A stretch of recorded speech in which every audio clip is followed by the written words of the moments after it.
Hello, you're tuning in to Uni Tunes, the show where we seek to spotlight the most talented Aussie artists. I'm Fynn. And I'm Archie. We'll be your hosts as we explore Sydney's fabulous music scene. Before we begin, we acknowledge the traditional custodians of the land that we're recording on, the Eora Nation, and we extend that respect to any listeners. Welcome to the show Up at Night. Before we begin, why don't you explain sort of who your band is and introduce yourselves? Well, I'm Max. I'm Sammy. We're part of Up at Night. Griffin and Spencer are not with us today. Yeah, we're a band that plays our own little flavor niche of 2000s indie garage rock style. Yeah. All right, exciting stuff. So we'll get started with just a few rapid fire questions to get to know you a little better. So, firstly, how long have you been making music for? Like, as a band, we've been making music for just over a year together, like collectively as Up at Night, but individually, I don't know how long you've been making it. Since, I don't know, playing instruments for like over 10 years. At Yeah. this point, but making music for maybe like 8 or 9 years. Yeah, I'm sort of similar as well. And then- same as for Griffin and Spencer. Yeah. So who is your favorite artist right now? Well, you go first. Well, Movements is my favorite artist. They're like consistently been my favorite for quite a few years now. I see them in concert quite a bit. But I've also been listening to a lot of Jeff Buckley at the moment, and other. So Down Girl, some Julia Jacqueline. It was a good spread. A lot of Yeah. like I know I said Movements to Jeff Buckley, but a lot of femme-fronted like punk music at the moment, or alternative rock music. Yeah.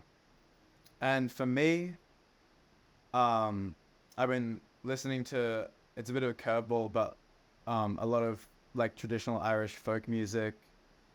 Like since the passing of Shane MacGowan, I was like raised on Irish folk music. Like it's my first memory. My dad like sitting down with this acoustic guitar over here and playing Pair of Brown Eyes to me. So I'm listening to a lot of that, and then like some Nick Cave as well.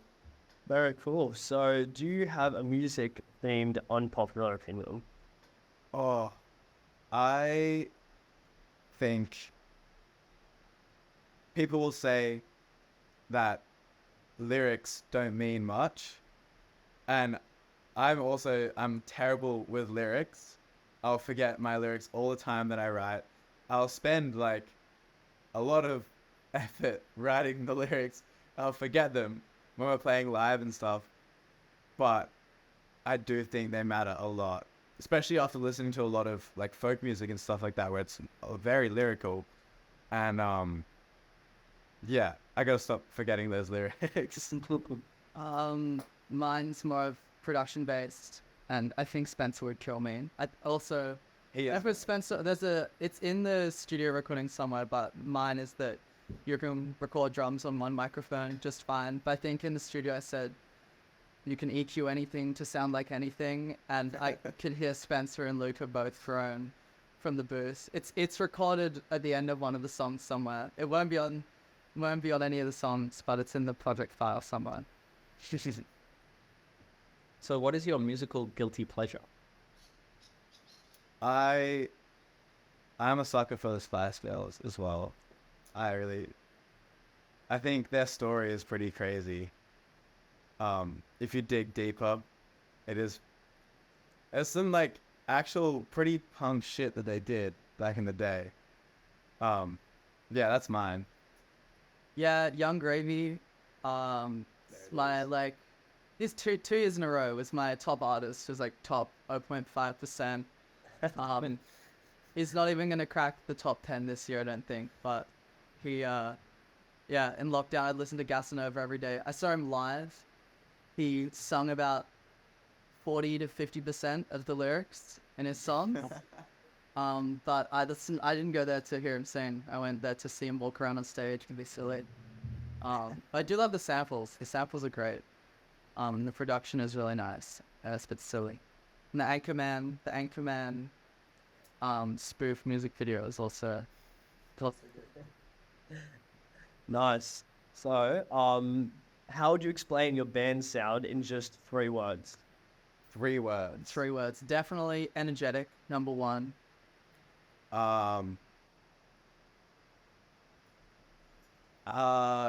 Individual, maybe? Yeah, Because we're very I think- different people. I think it's that like everybody wants to be having fun all of the time. I'm very anti no drums in song because then I get to have fun because I'm not playing drums. Yeah. So like we just find a way to like have everyone be playing a fun part and just like all the time and like make it work. Yeah, I don't know. Just 2. Just that 2 words. Yeah. We'll have to. Sets over. Sets over. Go. That brings us to the end of the rapid fire question. So, do you want to tell us a bit about how Up at Night came to be as a band? I actually don't know how you. Well, you and Spencer. Sammy joined a bit later. Yeah, I joined a few months in. So me and Spencer met just randomly at a gig one night because in my old band he used to do the sound for us at a gig spot that we used to play at a bunch. And so I knew him and I wanted to start this new project. And so I just met him at the Gasoline Pony in Marrickville. Classic example. And he was there by himself. I was there with some mates who I kind of let them do their own thing. And I just hung with Spencer for like a couple hours. And I was like, yeah, man, if you want to sit in, have a jam. And I think, in actual fact, it was me and Spencer who were the first 2. Then Griffin came because he worked at the Lansdowne. We had a bunch of mates that worked and like were in and around the Lansdowne quite a bit. And then we had a drummer before Sammy, who then left. And then Sammy just... Know each other through like mutual network of mutual friends. I just got sort of one of my best mates is like, hey, my friend is looking for a drummer. Do you want to join this band? And I was like, hell yeah. And then that's how it came to be. And now we're all besties. Now aren't we're we? Oh, how cute. That's lovely. Nice. Have you heard of the cat distribution system? The So what? the cat distribution. Yeah, the cat distribution system. It's this idea online that I mean, I guess I'm part of it. That like people just have cats randomly show up at their house and it just becomes their pet for the next 10 years. And I feel like that kind of happens with drummers. I feel like there's a drummer distribution. Yeah, there is. Hey. Yeah. You know, Oh, I bands. do know about the cat distribution. Yeah. I have heard about this. Yeah, I feel like it's a really real thing, and it applies to drummers as well. So I'm glad it hit you guys as well. Seems to have turned out. Lovely sentiment. So you guys have a couple of demos uploaded onto Bandcamp. Sex is one of them, and it has this sort of fun tone that I feel like I can just like swim in it in the song. Yeah. What was your sort of intention when recording that song? So we made that song. I think it was me and Griffin, the bass player, made that song here in this bedroom actually. And Fitting. it just started off as like us fucking around with like just like that's our probably most Midwest emo song, I would say. Like it's like very noodly, I guess.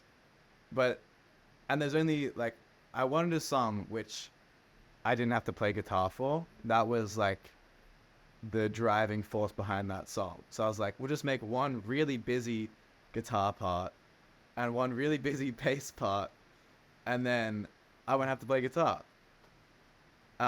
It is a pain in the ass to play though. Yeah, it's been like, it's not on the upcoming project. Maybe we should put it on the Bandcamp as like a bonus track. But Yeah. It's not on there is a re-recorded version of it. And the version we play live, Max just jumps in the crowd and runs Yeah, around. you sing it now. And I sing the song and it has like completely different lyrics. It's definitely our most like from beginning to end, where like from like the initial idea of the song to where it is now, that is the most evolved song. Like it has gone through so many different stages. So there was one point where I was like, I hate this song. We're never playing it ever again. And then, yeah, now I just don't even do anything in it. Sammy sings Yeah. it, and I just walk around. It's also like a song we just never, in band practice, it's always skipped. And it's just like, we all know how to play Sex Song. Rock Up on the Day. I think we opened with it once. It was just like, Yeah, we did at the Duke. yeah, you weren't even on stage. We just started playing without him. It was the opening track. It was pretty good. Great. So, you've mentioned your live show and you've been gigging for about a year, but you have an upcoming show at both the Gladstone and at the Lansdowne. So what can listeners expect from these shows coming up? The Gladdy show is going to be sweaty. Yeah. Last Gladdy show. I think we're playing downstairs this time. Last time we played upstairs. And I'd say like the main, apart from the songs, the main aspect of the show is like just so energetic. It's like the first piece of feedback everyone gives is, holy shit, that was like, the energy was crazy. And the Gladi is like home turf for us as well. Like, we've played there so many times. Yeah. And so yeah, we know the ins and outs of the venue, I guess. And it'll be a fun one. It'll be a lot to take in. Well, that's exciting. On that note, when you're going into a show, is that familiarity with the venue helpful, or does sometimes the energy of a brand new spot fuel the performance? What do you prefer going into a show? I think I like playing new venues. Yeah, new venues are always I fun. think playing a new venue is like, as long as the sound isn't like atrocious, I Yeah. think playing new venues is like what I'd prefer. But I also like, I don't know, we've played the Lansdowne like 3 or 4 times at this point, and it's very nice to like, we used to practice there as well, so it's very like comfortable, like, our way around the physical building, and I'd say like, works. yeah, I'd say new venues are always fun, but like there are definitely a couple oldies that we've played at a lot of times that just always will like stick in our hearts. And there are some standout gigs at new venues where it's just been like, there's been some like borderline catastrophic like just issues. Yeah. It's like, oh, go down. Also, just like if the venue has a pool table, Yeah. that's like number one. Glad he doesn't have a pool table, unfortunately. But no, don't have a pool table. Lansdowne does though, so Lansdowne has a pool table. It's Yep. not lit. At nighttime, you can't see shit. very difficult to see. But it is good. It is good. Yeah, well, okay, I feel like there's a story here. What's been your worst gig experience? Oh god. Yeah, but there's like the worst gig experience, not for the world, and then Yeah. I think Waywards or Crowbar are like, Waywards was bad just because I broke like every string imaginable. well, just the whole day was apparently it was great from the audience perspective. It was Sound was awesome. Like the venue sound, the mix that we had, the fallbacks, everything awesome. and apparently our performances were good as well, which I don't know about all that, but yeah, just even from the start of the day, we like loaded in. We were like down a guitar. Spencer had to Uber to mine to get my spare guitar and then take it back to the And venue. it was our like longest set. It was like nearly an hour long.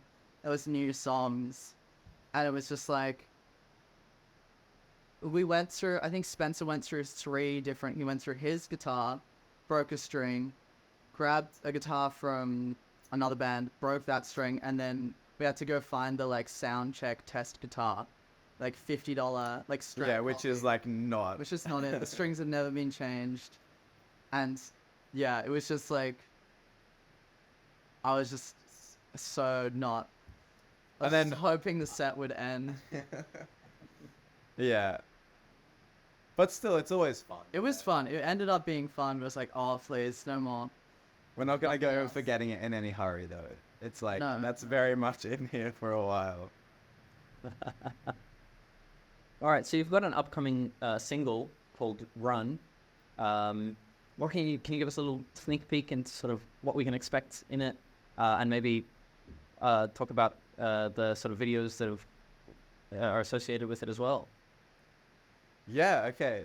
Well, it's definitely one of our most like energetic Yeah, it's very, Right. very upbeat. pedal to the metal like There's no real break in that song at all. Even the bridge, when it like drops to just rhythm guitar, it's still like.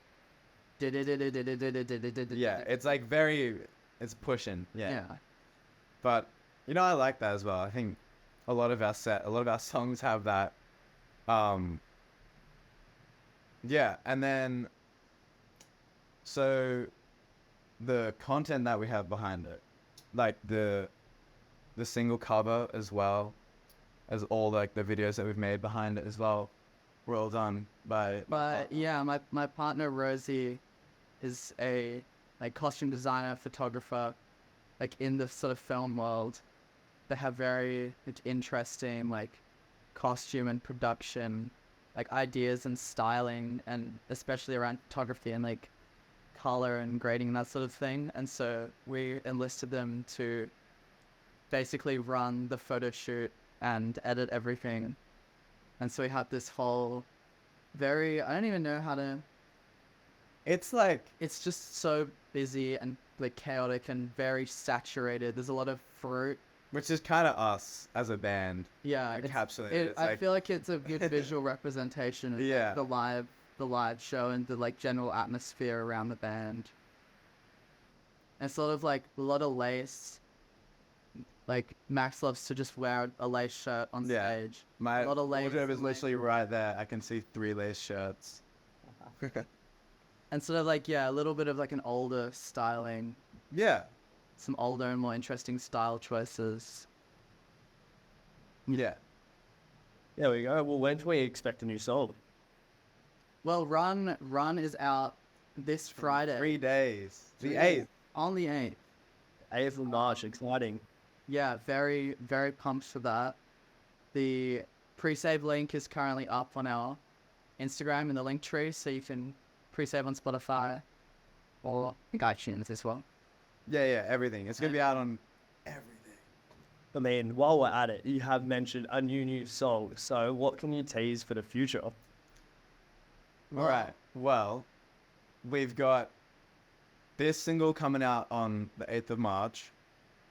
And then we'll be rolling out another single in mid-April. And then there'll be a bigger project. There'll be the album. There'll be the There'll be album. an album, which is a month, 2 months. That's like June. Sort of, yeah. end of May, beginning of June sort of time. And then, sad, but Griffin's getting thrown out of the country. yeah. Canadian. And we'll see where that leads us after that. Well, It'll be good. It's sad to see him go, but we're going to have like a big album launch party to celebrate Griffin and his involvement in Up at Night. He's coming up for this gig on Friday as well, which will be awesome to see him again. We haven't seen him in like... I haven't seen him since November 26th of 2023. Yeah, same here. Since then as well, yeah. So, yeah. He's a bit of a legend, you know? He comes and goes at will. He's like... Yeah. Houdini. Yeah. He'll appear in front of you and then vanish as quickly as he appeared. Yeah, wow. And then you won't see him for like a month. Sounds like quite the mystery. Well, thanks for uncovering some of the mystery around what's to come. It sounds very exciting. Lots of new music, lots of live shows. So there's lots to get around. Thank you so much for joining us. It's been an absolute pleasure. Thank you for having us. Yeah, no worries. So brand new song. It's called Run, March 8th. And then your next show is at the Lord Gladstone. When? Could you remind us? That night. Same day, March 8th. Same day. Yeah. There we go. The launch. How exciting. All right. So get around it. Thanks so much. And we'll see you around. Easy as. Thank All you right. guys. Thank you. All good. That's All right. all, folks. Thank you for listening to Uni Tunes.